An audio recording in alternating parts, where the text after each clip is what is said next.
Once you see my big pot, you know it's very likely my area people wants to enjoy. And the enjoyment today is no joking matter. I start by prepping the ingredients.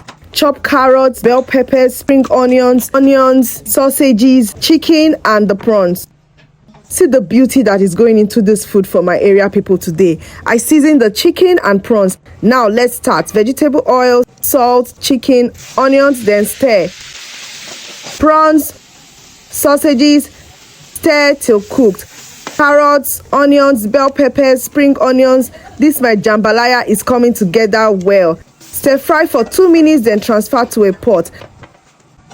Add water to the pot. I am using golden penny noodles jollof hot flavor to do good today. I'm cooking a carton, but you need 300 ml water for 1 pack of noodles. You can read the cooking instructions on the noodle pack. Place them in the pot, stir to loosen, add the seasoning, then stir to incorporate.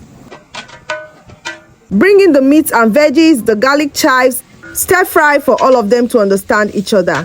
This is so tasty.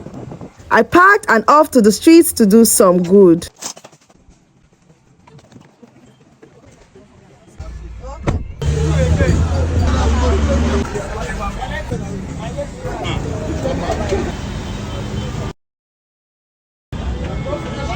Thank you, Golden Penny Noodles.